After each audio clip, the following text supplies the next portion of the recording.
Ternyata yang di telinga dia datang, dia ngadu, Bu Ani tahu nggak, Bu Ima itu cerita tentang ibu, Bu Ani itu cantik, tapi gimana ya meskipun cantik tapi cerewet.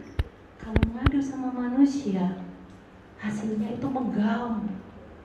Jadi akhirnya salah.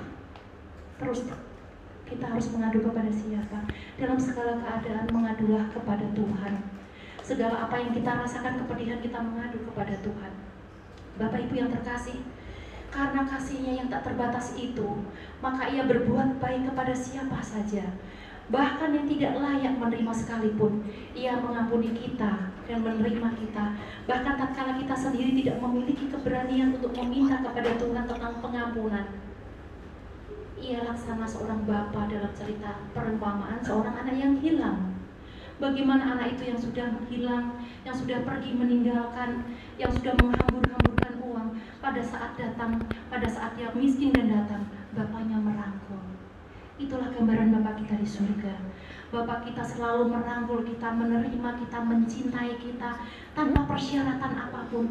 Kalau engkau berbuat baik, hormat kepada Bapa, baru Bapa akan mengasihi kamu. Tidak pernah ada kata-kata di Alkitab seperti itu.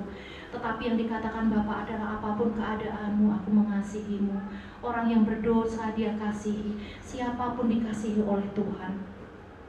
Bapak Ibu yang terkasih, dan puncak dari cerita kasih Allah yang sudah sering kita ketahui dan yang sudah saya bacakan, itu adalah kasih Allah yang tanpa batas, yang dimana dia mati di Golgota untuk menyalib, dia disalib untuk keselamatan kita semua. Bukankah itu luar biasa Bapak Ibu? Bapak Ibu pernah dengar cerita bagaimana seorang calon mahasiswa yang dia sudah persiapan wisuda, dia tidak mau mendatangkan mamahnya. Mamanya sehari itu sudah dandan karena anaknya mau wisuda.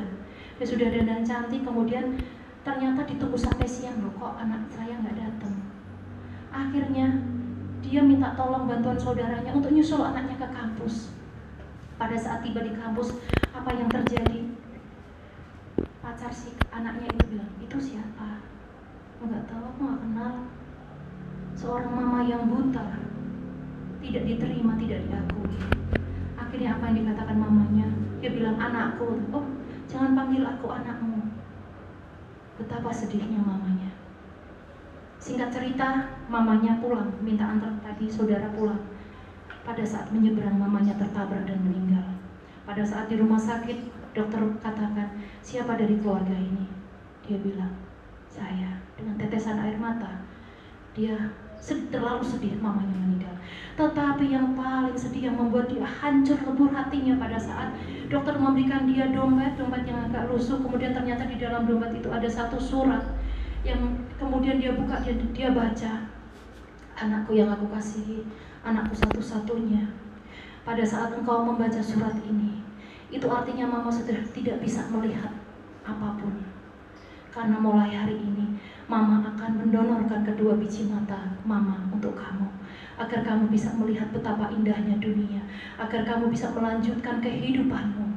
Meskipun mama tidak bisa melihat, tapi mama percaya kau akan merasakan sukacita, dan mama pun akan sukacita kalau melihat kau sukacita.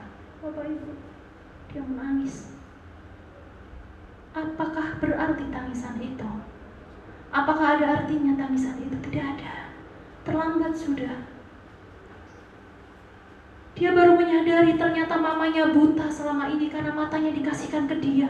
Tetapi balasan dia di hari wisuda dia tidak mau mengakui mamanya, dia tidak mau mengajak mamanya. Padahal mamanya dalam kondisi buta pun dia bekerja sendiri, mencuci segala macam untuk bekerja untuk orang lain demi memuliakan dia. Buat kita, mama itu dalam cerita adalah seorang pahlawan. Kita sungguh respect dengan mama itu. Tetapi bagaimana? Apakah kita lebih menghargai karya Tuhan di dalam hidup kita? Tuhan bukan hanya kasih mata, Tuhan kasih darahnya sampai titik penghabisan dia berikan kepada kita tanpa syarat.